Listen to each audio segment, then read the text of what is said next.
This has been a pretty crazy holiday season, and we have the console wars back in full effect, PlayStation versus Xbox. And if you were lucky enough, like myself, to be able to score both an Xbox Series X and a PlayStation 5, and you really want to get into some multiplayer gaming, what do you do if you don't have a good pair of headsets and you're looking to upgrade, or you don't have, like me, a pair of headset to use on either console? So I've been really used to my Razer Mano'wars that I've been using the last 2-3 years with my PC. Absolutely love them, and for me, they raised the bar in terms of virtual surround sound. And so, trying to find something to kind of rival that in the reviews and in my quest for a good headset has been kind of tough.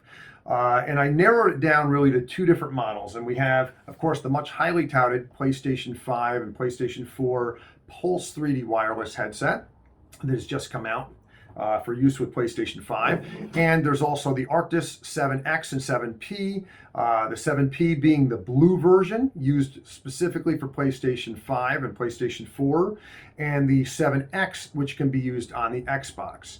Now, it's one thing to be able to note is that both the Arctis models can be used on a PC, and some other devices as well. The Pulse 3D can be used with your PlayStation 4 and 5, or with the 3.5 millimeter jack. It can be used with other devices like a PSVR, for example.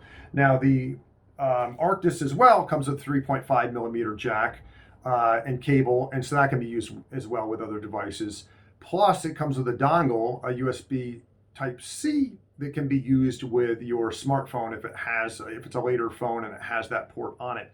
And it's because of that functionality that actually has one of the cons that I don't like about this that we'll talk about briefly. So what are really the key differences between the 7X and 7P? So there's a little bit of confusion. If you go on to the Arctis, the SteelSeries Arctis product listing, you'll note the 7P lists that it works with the new PlayStation 5 Tempest 3D audio. Now, for those who don't know, the Tempest 3D audio will work with any headset. Now, the Pulse 3D, though, does seem to be, like a lot of the reviews are listing out there, very heavily optimized for that. But I did get a really good experience with both headsets using the PlayStation 5 and the Tempest 3D audio. So again, what are really the differences between it? So let's start out with the SteelSeries. When you're talking about the 7P, on the bottom, on both the Pulse 3D and on the 7P, it has a side tone button. Now, for those who aren't familiar with what side tone does, that allows you to listen to your own voice, or hear your own voice through the headset, so you're not screaming into the headset. Feature which I love, and I've come to love with my Mano'war, which has really good side tone, because before that, people were toning me down in Discord because I would just scream into the microphone.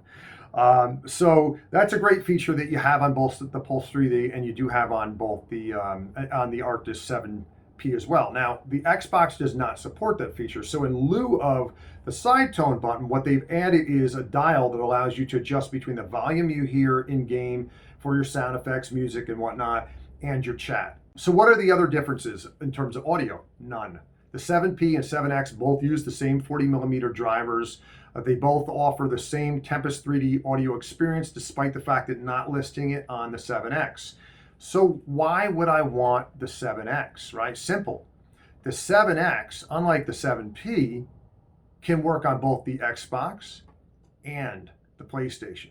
So it's kind of like one headset to rule them all, right? So not only that, it can also work on PC, and it can work on your smartphone. So it really is the better choice between the 7P and the 7X if you have both consoles. If you have just the PlayStation, get the 7P. If you have just the Xbox, well, again, this will let you use it on this, and it's a little more future-proof if you decide you want to get a PlayStation later on. So it's a really great choice. In terms of audio, again, like I mentioned earlier, I feel these do tend to be a little bit better optimized for the sound. It felt like the sound was a little cleaner in listening on the PlayStation. However, I felt that the sound was a little more robust, a little more full coming through the Arctis. In terms of the sound quality, if I were going to really choose it and you really said, oh, you know what, I want to get the 7P versus the Pulse 3D, to me, what it comes down to, I would say maybe I like the sound a hint better if I were going to choose between the two. But the deciding factor for me was the comfort level, right? Because after wearing these for about 2 hours, it felt like a vice grip on my head. And that was the problem I found when I was searching for a really good PC headset. I tried them all. I had tried the Logitech ones. I tried Turtle Beach, which Turtle Beach I liked, but I felt they were a little too loose. And ultimately landed on the Mano'war, which, felt just right and had fantastic sound. So for me, it's a hands down no contest for comfort. It's got the nice little elastic band, which is adjustable with Velcro grips, so it floats on your head, and this isn't hugging against your head. It's the same thing on the Pulse 3D, but because of its plastic, really heavy plastic, it doesn't really have any give, and it's really just I found it uncomfortable. I mean, it fits snug over the ears. And then the pants are really comfortable, but after wearing it a couple hours, it was just unbearable. I thought I was going to just tear them from my head. In terms of the mic, this has two noise-canceling mics concealed within. The mic is pretty good on this. It's a retractable mic and adjustable, and I thought the mic quality was pretty decent on this. I would say it probably a little bit better in terms of noise canceling on the headset just because there are two of them, although they're concealed. But like I said, I did really enjoy this headset. Now, so here's another weird thing, right? So in terms of functionality, what is great, and this isn't the weird part, of course, but what is great, when you plug the Pulse 3D and you turn on the power for these, it will instantly mute your PlayStation. Great, right? You don't have to mute your TV or mute your amplifier, turn the volume down. It just takes care of it for you. If you have the feature turn on the PlayStation 5, where you can auto change it for whatever output device you have. Of course, you could turn that off and you can manually switch between your AV amplifier or TV or the headset as well. You could do that manually. But here's where it gets a little wacky, right? So when you go with the Arctis 7X, as soon as you plug in the dongle, the wireless dongle, it mutes the PlayStation.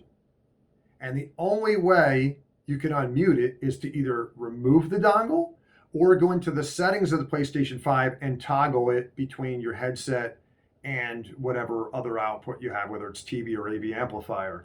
So that's a little extra step. It's not that big of a deal. Look, if you're going to be using the headset all the time, then you plug it in. It's not a big deal at all. So let's talk more about the dongle, because I thought their design choice was a little weird. So with the dongle, let's get this baby in front of me, all right? So the dongle looks like this. They designed it to say, okay, we're going to come out with this low profile dongle. And yeah, it's low profile, but here's the problem, right? This thing is pretty wide. So the cool thing is the PlayStation 5 has a USB Type A port. Now, if this was your standard dongle that maybe looked like, this is a thumb drive, but we all know most of these dongles look like this. So let's say it looked like this. You could easily use it and plug in a controller. Maybe you're recharging it and doing plug and play while your controller's recharging it and you don't have a separate wireless controller charger. This blocks the USB Type A port. So here's what you have to do, right? And this is the only way you plug it in on the PlayStation or on the Xbox. So it comes with a cable, which is pretty funny. It's pretty laughable. I'll show you this cable in a second.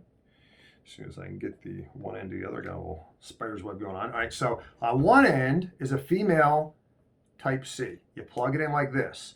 The other end goes into either, if you're using the Xbox, it plugs in the USB Type A port, or on the Sony, you can plug it in here. Guys, what is up with the length of this cable? What is up with the length of this cable? Why is this necessary? Because it's not line of sight. It's not like, okay, we're plugging in behind our PlayStation or Xbox using one of those ports and we're sneaking around because it has to be line of sight. No. I don't understand why this cable is so freaking long. Couldn't we have had another adapter? Maybe it would have stuck out a little bit longer, that maybe just plugged in a short one or a little tiny cable. Was it necessary to have this ginormous cable? I don't get it. Certainly, I'm assuming you could order a smaller cable online and use it. I haven't tried it myself because this looks like it's just a standard cable, but it is just a really weird design choice that they did that. I don't know why they did that. Um, Unless the theory was plug it in behind, use one of the ports behind your console, you have it in the front, and then you can easily just pop it off if you want to maybe plug it in your cell phone so you don't have to reach behind. Other than that, I can't figure that out. I just thought it's really weird. One thing to note is on the underside or the back of this wireless transmitter, on the Xbox version, there is a little toggle switch. One says Xbox, so you have to have it in that mode when you're using it on Xbox, and then the other one says USB. So if you're using it on your PlayStation or other devices, you flip it into that position and it'll work. So at the end of the day, I'd have to say, the winner is definitely the Arctis 7X, which right now is only available directly through SteelSeries website. It is $150. There is a 9X version for $50 more, and the only thing that offers through the Xbox only is it offers the ability to do Bluetooth to connect your phone to it as well. Honestly, when I'm gaming, I'm not taking calls. I don't want to talk to you. I want to game. So for me, that made no sense. Save myself $50. For the difference of $50 over the PlayStation, I could definitely, again, recommend the Arctis. These aren't bad. These aren't bad. Not that I have a giant head. Maybe for smaller, heads, or for children, maybe these won't be as tight. I just feel that they weren't really that comfortable. I can also say, with all the rave feedback, I really felt that these were overhyped. The Tempest 3D audio compared to the audio on the Xbox, is it more immersive? It feels a bit more immersive. I do know on the Xbox they have Windows Sonic. I did try that with these headsets. The Arctis is also capable of Dolby Atmos. You can get the Dolby Atmos plugin on the Xbox for $15. You download the app and lets you set it up. And I can say, honestly, I felt the Dolby Atmos sound sounded better than the Windows Sonic sound that comes for free built into the Xbox. I thought that the Sonic sound was a bit overwhelming, and the Atmos sound felt a little more comfortable.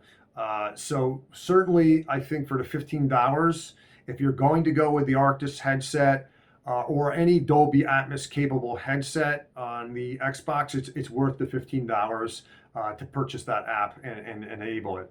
And then, you'll have a really good experience. With the height channels certainly do make a big difference. And you will get that too, with either one, without that, with the Sonic, Windows Sonic, or with the Tempest 3D audio. But again, I felt it sounded a little more natural to me. And I'm very much an audio aficionado. I'm very picky about my audio, having done video production. And so, for me, again, this is certainly the winner. It's the best all-around headset for comfort. For value, there are certainly more expensive headsets out there.